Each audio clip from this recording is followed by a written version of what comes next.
Di dalam hadis yang lain diriwayatkan dalam peristiwa Isra Mi'raj, baginda Nabi bersabda, pada malam Isra aku melewati suatu kaum yang mana bibir-bibir mereka digunting dengan gunting dari api neraka.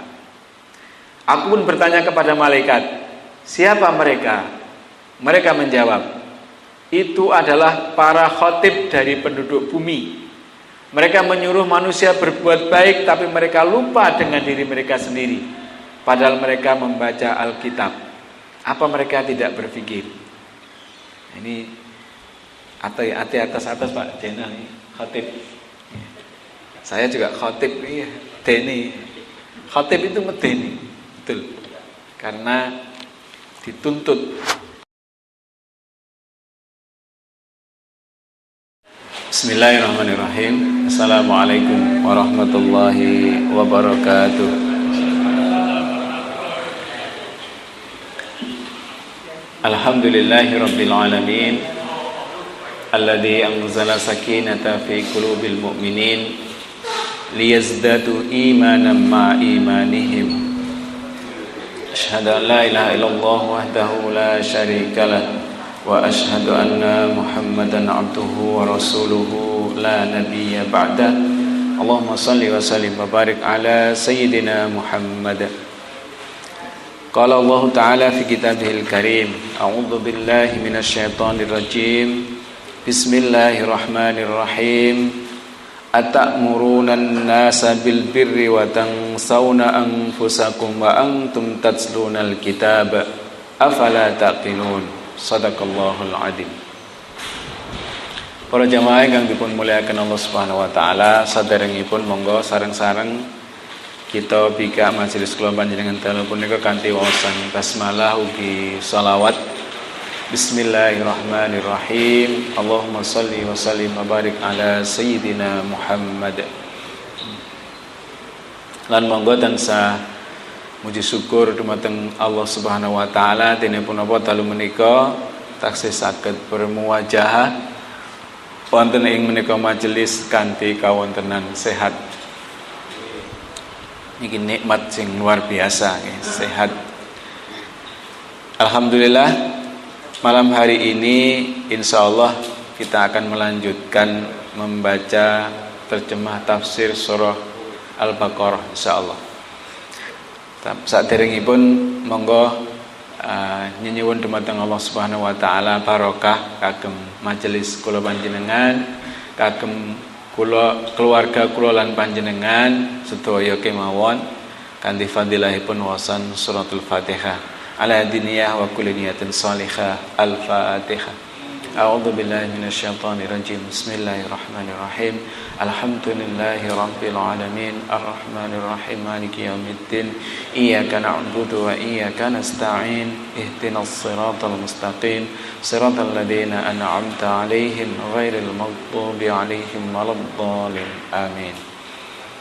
Jemaah yang dimuliakan oleh Allah, malam hari ini kita sampai di ayat ke-44 dari surah Al-Baqarah. A'udzu billahi minasyaitonir rajim. Bismillahirrahmanirrahim. Atamuruna an-nasa bil birri wa tansawna anfusakum wa antum tatlunal kitab afala taqilun. Atamuruna an-nasa itu kalau diterjemahkan sebuah pertanyaan. Mengapa kamu suruh orang lain? Atamurun nasa, mengapa kamu suruh orang lain bil birri, mengerjakan kebaikan. Watang sauna niku melupakan, sedang kamu melupakan anfusakum, melupakan diri kamu sendiri. Wa antum, dan kamu tatslunal kitab, membaca kitab. Kitab di sini yang dimaksud oleh Allah Subhanahu wa taala adalah kitab Taurat. Karena kalimat ini sebenarnya ditujukan kepada Bani Israel. Afala taqilun? Apakah kamu Atau pertanyaannya, maka tidaklah kamu berpikir. Apakah kamu tidak berpikir? Jika bisa diterjemahkan seperti itu. Jadi ini sebuah Bapak-bapak sindiran kalau boleh dikatakan begitu. Kalau Imam Ibnu Katsir menjelaskan, Allah Azza wa Jalla berfirman, bagaimana pantas kalian wahai ahli kitab, kalian memerintahkan manusia kepada kebajikan. Kebajikan itu adalah pangkal kebaikan. Sedangkan kalian sendiri melupakan diri kalian. Kalian tidak melakukan apa yang kalian perintahkan kepada manusia. Padahal kalian membaca Alkitab, yaitu Taurat, dan kalian juga mengetahui ancaman di dalamnya atas siapa yang tidak melaksanakan perintah Allah. Apakah kalian tidak memikirkan apa yang kalian lakukan terhadap diri kalian sendiri, hingga kalian bangun dari tidur dan melihat dari kebutaan hati? Jadi ayat ini di antara sekian banyak ayat yang diawali dengan sebuah pertanyaan. Atakmurunan nasa, itu pertanyaannya, mengapa kamu menyuruh manusia atau menyuruh orang lain bil birri, mengerjakan kebaikan, watang sauna anfusakum, sedang kamu melupakan diri atau kewajibanmu sendiri, wa antum tatslunal kitab, padahal kamu membaca Alkitab atau Taurat. Dan di penghujungnya pun juga sebuah pertanyaan, afala ta'qilun, maka tidaklah kamu berpikir. Jamaah yang dimuliakan oleh Allah, maka kemudian para ulama, para sahabat menjelaskan dari ayat ini,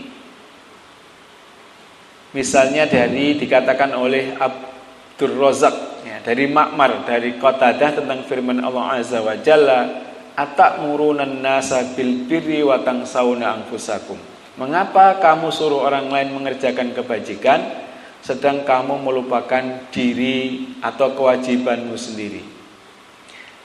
Beliau kemudian berkata, dulu Bani Israel memerintahkan manusia agar taat kepada Allah Azza wa Jalla, agar bertakwa kepadanya serta berbuat kebajikan. Tetapi mereka sendiri menyelisihi, atau mereka sendiri tidak melakukan itu. Maka Allah Azza wa Jalla mencela mereka. Jadi ayat ini merupakan bentuk celaan. Apa celaan itu? Ya, cela itu kan, tercela itu kan buruk, ya, jelek. Ya. Kemudian Ibnu Jurayj juga berkata, atakmurunan nasa bil birri, mengapa kamu suruh orang lain mengerjakan kebajikan? Beliau mengatakan, ahli kitab dan orang-orang munafik mengajak orang-orang untuk berpuasa dan sholat, namun mereka sendiri tidak melakukan apa yang mereka perintahkan itu. Maka kemudian Allah Azza wa Jalla mencela mereka. Karena itu, barang siapa memerintahkan pada kebaikan, maka hendaklah ia menjadi orang yang paling dulu melakukannya. Muhammad bin Ishaq berkata, dari Muhammad, dari Ikrimah, dari Sa'id bin Jubair, dari Ibnu Abbas radhiyallahu anhuma, watang sauna anfusakum, sedang kamu melupakan diri atau kewajibanmu sendiri, yakni kalian meninggalkan diri kalian sendiri, padahal orang lain disuruh berbuat baik.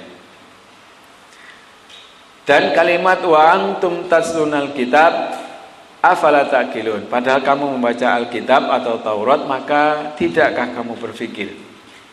Yakni kalian melarang orang-orang kufur kepada kebaikan atau kepada kenabian dan perjanjian dalam Taurat yang ada pada kalian, namun kalian melupakan diri kalian sendiri, yakni kalian sendiri yang kafir kepada perjanjianku kepada kalian agar kalian mempercayai urusanku, mempercayai utusanku. Kalian membatalkan perjanjianku, mengingkari apa yang kalian ketahui dalam kitabku, seperti di ayat yang sebelumnya. Jamaah yang dimuliakan oleh Allah, dari sekian penjelasan bahwa ini dulu dilakukan oleh orang-orang Bani Israel. Mereka menyuruh orang lain untuk berbuat baik. Di antaranya adalah mengikuti baginda Nabi, melakukan sholat, berpuasa, tetapi mereka sendiri tidak mengikutinya, tidak melakukannya. Abdurrahman bin Zaid bin Aslam berkata tentang ayat ini, beliau mengatakan, orang-orang Yahudi itu bila seseorang datang kepada mereka, bertanya kepada mereka tentang sesuatu yang tidak mengandung hak, suap dan sesuatu, maka mereka memerintahkan kebenaran kepadanya. Maka Allah berfirman di ayat ini, intinya Allah Azza wa Jalla mencela mereka atas perbuatan mereka ini dan mengingatkan mereka akan kesalahan mereka terhadap diri mereka sendiri, di mana mereka memerintahkan pada kebajikan namun mereka sendiri tidak melakukannya. Maksudnya bukan celaan atas mereka karena menyeru kepada kebaikan sementara mereka sendiri meninggalkannya, akan tetapi celaan atas mereka karena meninggalkan kebaikan. Yang dicela bukan mereka menyuruh kebaikan, mereka menyuruh kepada kebaikan, tetapi yang dicela adalah karena mereka meninggalkan kebaikan itu sendiri. Sebab menyuruh pada kebaikan atau amar ma'ruf adalah baik dan wajib atas setiap orang yang alim atau berilmu atau mengetahui.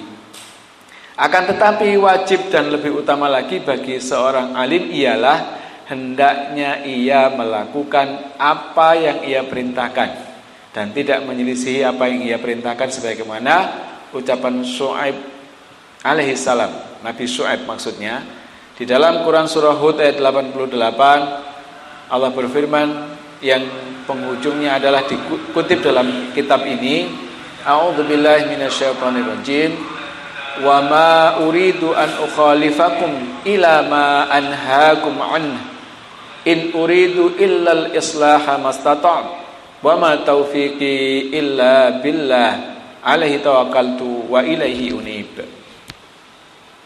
Dan aku tidak berkehendak menyalahi kamu dengan mengerjakan apa yang aku larang. Aku tidak bermaksud kecuali mendatangkan perbaikan selama aku masih berkesanggupan, dan tidak ada taufik bagiku melainkan dengan pertolongan Allah. Hanya kepada Allah aku bertawakal dan hanya kepadanya lah aku kembali. Jadi mengajak kepada yang baik dan mengamalkannya hukumnya sama-sama wajib. Kalau kita tahu satu kebaikan itu perlu kita sampaikan. Karena perintahnya baginda Nabi adalah balighu anni walau ayah. Balighu itu sampaikanlah, anni apa yang kamu ketahui atau kamu dapatkan dariku, walau ayah, walaupun hanya satu ayat. Jadi mengajak kepada kebaikan atau amar ma'ruf itu kewajiban kita bersama. Kalau kita berangkat ke masjid, ya, maka mengajak kepada yang lain itu lebih baik.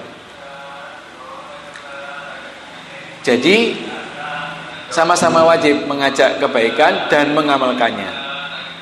Salah satu dari keduanya tidak gugur dengan ditinggalkannya yang lain. Ya. Jadi misalnya kalau sudah ajak-ajak, lepun ngejak kesaenan, orang ngelakonis gugur, enggak. Ya. Tapi masing-masing berdiri sendiri, tapi harus sama-sama dikerjakan. Jadi menurut pendapat yang paling sahih dari dua pendapat di kalangan para ulama salaf dan khalaf, jadi seperti itu. Sebagian ulama berpandangan bahwa pelaku kemaksiatan tidak melarang orang lain darinya. Nah, pendapat ini kata Imam Ibnu Katsir lemah, lebih lemah lagi bila mereka berkata atau berpegang pada ayat ini, karena di dalam ayat ini tidak terdapat hujah bagi mereka. Yang sahih adalah seorang yang alim seyogyanya mengajak pada kebaikan sekalipun ia sendiri belum melaksanakannya, serta mencegah dari yang mungkar sekalipun ia sendiri masih melakukannya. Jadi ini pendapat yang paling sahih menurut Imam Ibnu Katsir, bahwa mengajak kepada kebaikan itu harus dilakukan meskipun belum mampu melaksanakannya sendiri. Misalnya kita, nah Bapak tiang jahit niku ngimutaken utawi ngelingke tentang amal, ya, tentang amal. Ketika kita tahu itu, kita tidak apa-apa dan harusnya mengingatkan orang lain tentang anjuran bersolawat, tentang anjuran puasa sunnah, tentang anjuran bersedekah. Kita sampaikan, meskipun pada saat yang sama kita sendiri belum mampu melaksanakannya atau belum melaksanakannya. Jadi itu dua hal yang berbeda. Dan juga mencegah dari yang mungkar itu perlu kita lakukan meskipun kadang kita masih juga melakukannya. Misalnya kebiasaan minum sambil berdiri misalnya. Kalau minum sambil berdiri itu kurang baik. Walaupun secara secara amaliyah pernah dilakukan oleh baginda Nabi dalam sebuah peperangan, tapi posisi perang. Nah, kita ini kadang posisinya tidak perang, posisinya pas pesta. Kita kan sering diundang untuk pesta terus tidak disiapkan kursi, akhirnya bingung golek kursi. Ya mau tidak mau kemudian berdiri, maka kemudian dinamakan menjadi standing party, pesta ngadeg. Nah, kan begitu. Nah, tapi itu boleh masih dilakukan. Yang tidak boleh sama sekali karena ada hadis melarangnya adalah minum dan makan dengan tangan kiri. Kalau dalam situasi darurat, ya memang nggak ada kursi ini terhadap Mas Arun dua prok pengisar ya pantas sama itu boleh. Tapi kalau makan dan minum dengan tangan kiri itu betul-betul dilarang. Nah, kita mengingatkan itu. Kalau minum duduk misalnya seperti itu, walaupun kadang kita lupa. Kadang kita lupa. Pas pas pekerjaannya fisik, Pak Ter nggih. Pas rodok guwobyos ngerti AC. Saya juga kadang penekan masangi kabel itu pas guwobyos begitu luali. Ini mesti ya sambil berdiri. Oh iya, kok ngadeg mau. Lah posisinya seperti itu. Nah, ini tetap kita harus mengingatkan, mengajak kepada yang baik dan mencegah dari yang mungkar. Malik berkata dari Rabi'ah, aku mendengar Sa'id bin Jubair berkata kepadanya, seandainya seseorang tidak melakukan atau seseorang tidak beramar ma'ruf dan bernahi mungkar sehingga dirinya bersih dari segala sesuatu, niscaya tidak ada seorang pun yang beramar ma'ruf dan bernahi mungkar. Maka Malik berkata, iya benar, dan adakah orang yang bersih dari dosa? Tidak ada, kecuali baginda Nabi. Jadi amar ma'ruf nahi mungkar itu harus tetap dilakukan meskipun kita belum mampu melakukannya. Karena kalau kita mau beramar ma'ruf dan nahi mungkar nunggu, saya akan menyuruh orang bersedekah. Nunggu dia bisa bersedekah lah, sementara nggak punya yang disedekahkan. Jadi gak ngongkon-ngongkon, ditakoki bareng mau wenenge, hukum sedekah, mau wenenge gitu. Aku gak bisa sedekah soalnya. Ini juga kurang baik. Tetapi hendaknya kita melakukan amar ma'ruf nahi mungkar sembari berupaya semaksimal mungkin untuk melakukan apa yang kita suruh atau kita anjurkan orang lain melakukannya, dan menjauhi apa yang kita larang orang lain mengerjakannya. Imam Ibnu Katsir rahimahullah berkata, hanya saja dalam kondisi ini, dalam kondisi seorang yang beramar ma'ruf nahi mungkar sementara dia belum mampu memenuhi keduanya ini ia tercela. Ia tercela karena meninggalkan ketaatan dan melakukan kemaksiatan. Tetapi bukan kemudian terus tidak melakukan. Ini nanti jamaah yang dimuliakan oleh Allah. Ayat ini walaupun secara konteks itu ditujukan kepada Bani Israel, tetapi secara makna ini tertuju kepada kita semuanya. Bahwa kita punya kewajiban untuk amar ma'ruf nahi mungkar, mengajak kepada kebaikan dan mencegah dari kemungkaran, tetapi juga kita berusaha untuk memenuhi atau melaksanakan apa yang kita serukan. Kenapa demikian? Menurut Imam Ibnu Katsir, orang yang masih dia sudah beramar ma'ruf nahi mungkar, tapi masih ada yang belum dia kerjakan dan masih ada yang dia langgar. Itu dia tercela. Kata beliau, sebab orang yang mengetahui tidak sama dengan orang yang tidak mengetahui. Jadi orang yang punya pengetahuan tentang sesuatu baik dan sesuatu yang buruk itu berbeda dengan orang yang tidak tahu sama sekali. Ketika orang yang tahu kebaikan kemudian dia mengerjakan, itu pahalanya lebih baik dibanding orang yang tidak tahu kemudian dia mengerjakan, itu berbeda. Tetapi ketika seseorang tahu sesuatu itu buruk tapi dia langgar, maka dosanya juga lebih besar dari orang yang tidak tahu sama sekali kemudian dia melanggar. Nah ini, maka menurut Imam Ibnu Katsir posisinya menjadi tercela. Menurut beberapa sahabat dan ulama ini diriwayatkan sebuah hadis bahwa baginda Nabi Muhammad SAW bersabda, perumpamaan orang alim yang mengerjakan kebaikan kepada manusia, mengajarkan kebaikan kepada manusia, tapi ia sendiri tidak melakukannya, adalah seperti sebuah lentera yang menerangi manusia, tapi membakar dirinya sendiri. Kados lilin nih Pak. Lilin kan disebut lah madangi kiwa tengene, tapi dia akan terbakar habis. Nah, jadi kalau kita hanya amar ma'ruf untuk orang lain tapi tidak untuk diri kita sendiri, ya, itu nanti akan jadi seperti itu. Ya. Di dalam hadis yang lain diriwayatkan dalam peristiwa Isra Mi'raj, baginda Nabi bersabda, pada malam Isra aku melewati suatu kaum yang mana bibir-bibir mereka digunting dengan gunting dari api neraka. Aku pun bertanya kepada malaikat, siapa mereka? Mereka menjawab, itu adalah para khotib dari penduduk bumi. Mereka menyuruh manusia berbuat baik, tapi mereka lupa dengan diri mereka sendiri, padahal mereka membaca Alkitab. Apa mereka tidak berpikir? Ini ati atas Pak Jenal khotib. Saya juga khotib, iya, deni. Khotib itu medeni, betul.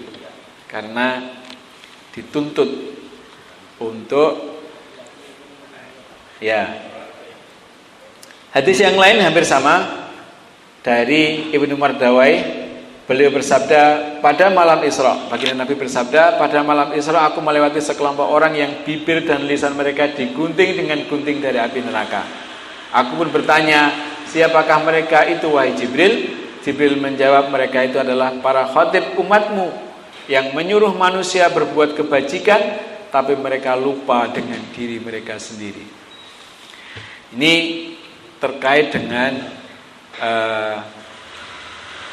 ayat ya, peringatan dari Allah Subhanahu wa taala dan baginda Nabi agar kita berusaha untuk mengajak kepada kebaikan dengan sekemampuan kita, tetapi pada waktu yang sama kita juga berusaha untuk melaksanakan apa yang kita serukan. Nah, ini penting dan banyak hadisnya yang menjelaskan atau menyebutkan, setidaknya di kitab ini ada 3 hadis yang disebutkan tentang pentingnya atau resiko yang dihadapi oleh para dai, para khatib, guru yang menyeru kepada kebaikan tetapi melupakan dirinya sendiri. Di antara hadis yang semakna tadi ada dua, sudah saya sebutkan. Yang ketiga ini dari Usamah. Beliau bercerita bahwa beliau pernah mendengar Nabi SAW bersabda, seorang laki-laki didatangkan di hari kiamat. Ia dilemparkan ke dalam api neraka, lalu usus-ususnya berhamburan keluar. Ia berputar dalam kondisi demikian di dalam api neraka seperti seekor keledai yang berputar-putar mengitari penggilingan. Lalu penduduk neraka berkerumun mengitarinya dan mereka bertanya, wahai fulan, apa yang menimpamu?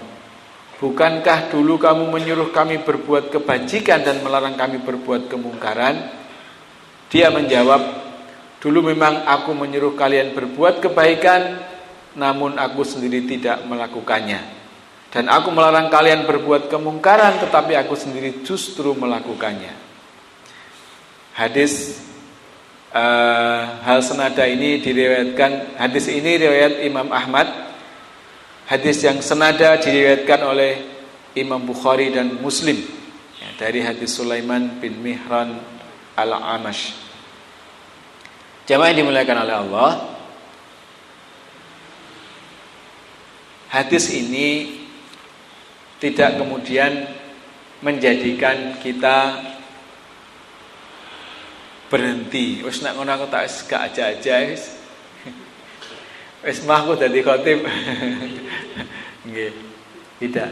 Tapi justru dengan kita tahu ini, kemudian kita tahu resikonya, ini kalau dibalik, maka dengan kita sering mengajak orang lain melakukan kebaikan, maka kita akan terdorong.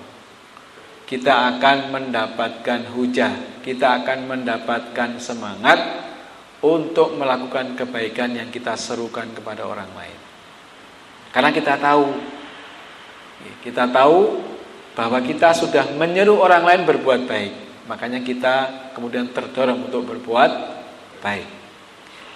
Karena kebaikan yang kita serukan itu dijanjikan oleh Allah dengan pahala yang jauh lebih besar.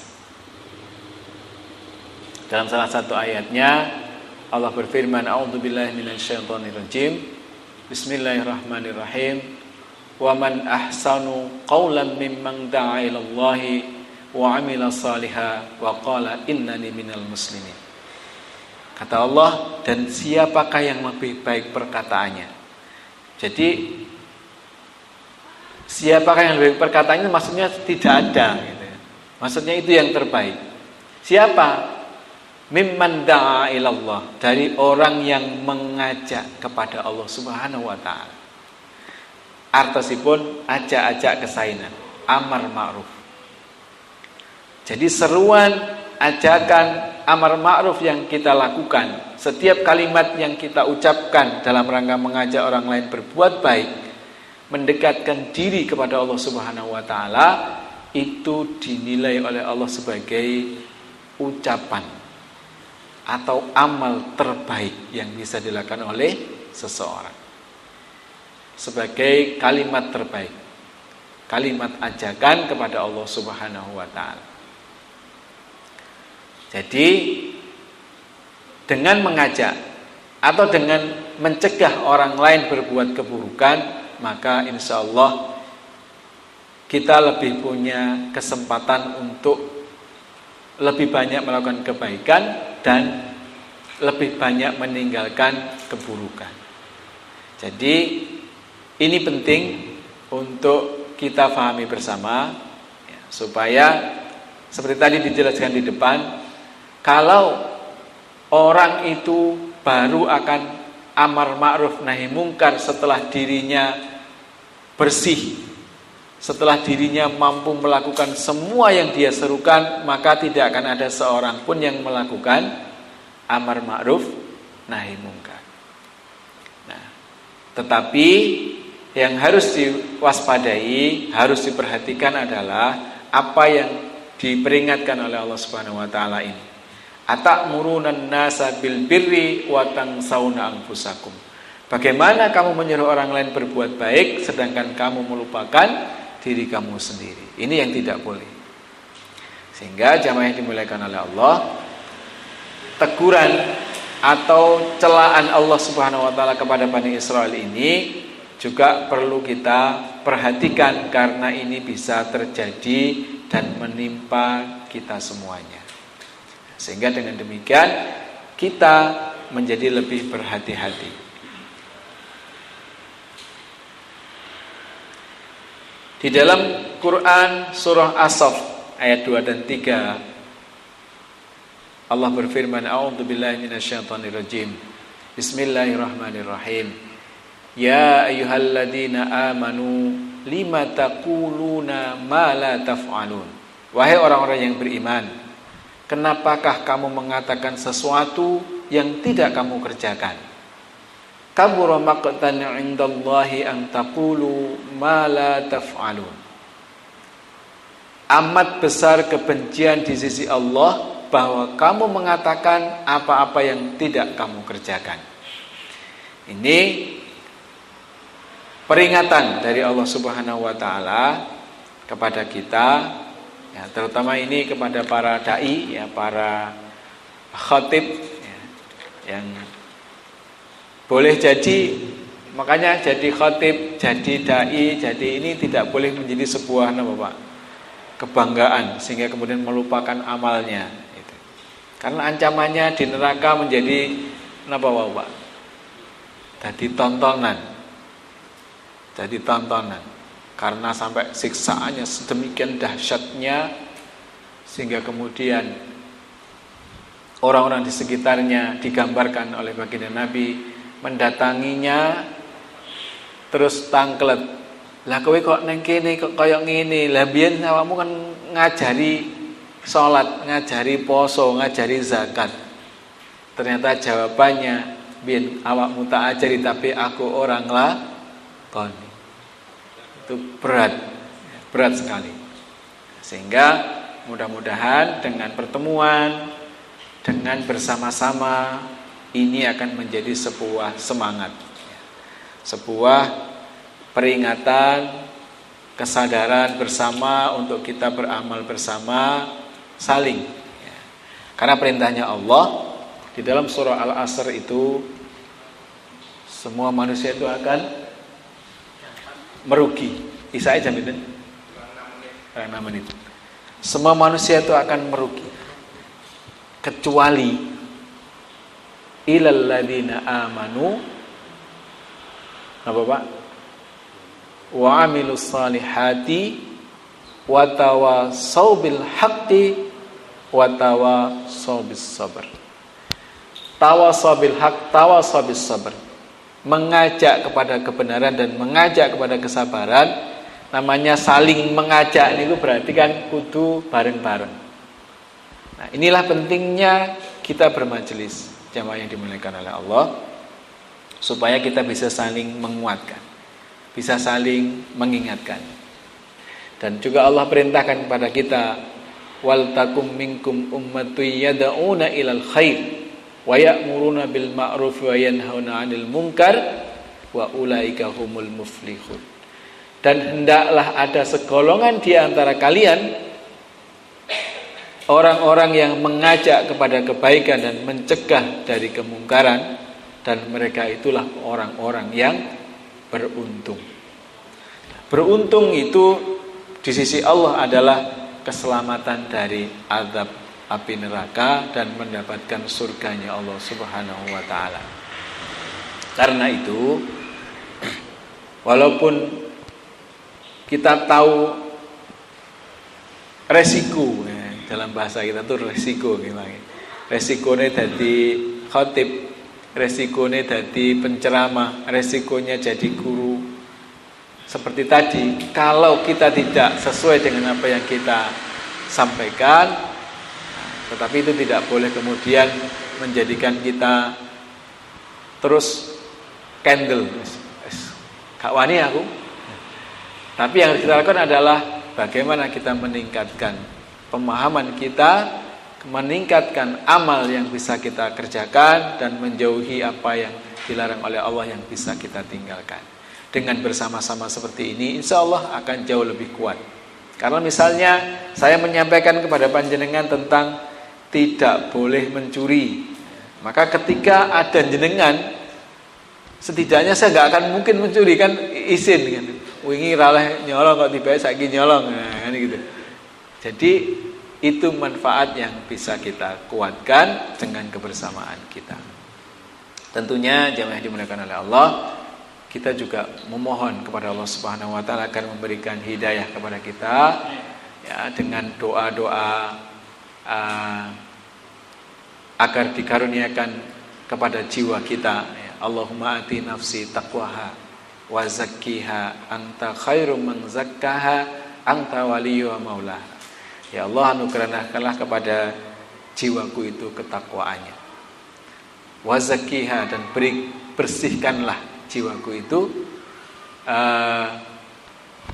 engkaulah pelindungnya dan engkaulah walinya. Jadi jiwa kita itu ada sepenuhnya di tangan Allah Subhanahu wa taala, sehingga setiap kebaikan yang ada dalam diri kita mohonkan kepada Allah agar Dia anugerahkan kepada jiwa kita dan kehidupan kita.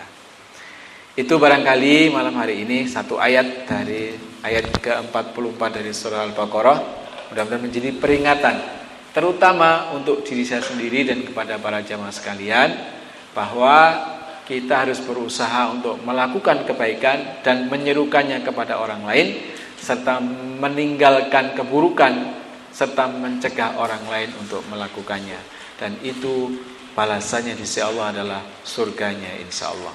Mudah-mudahan kita diberikan kekuatan sampai akhir hayat kita, sehingga kita bisa menghadap Allah dalam keadaan husnul khatimah. Amin ya rabbal alamin. Kita cukupkan dengan hamdalah alhamdulillahirabbil alamin, dan doa penutup majelis, subhanakallahumma wa bihamdika asyhadu an la ilaha illa anta astaghfiruka wa atubu ilaik. Kurang lebihnya mohon maaf. Wallahul muwafiq ila aqwamit thoriq. Nasrun minallah fathun qarib. Wassalamualaikum warahmatullahi wabarakatuh.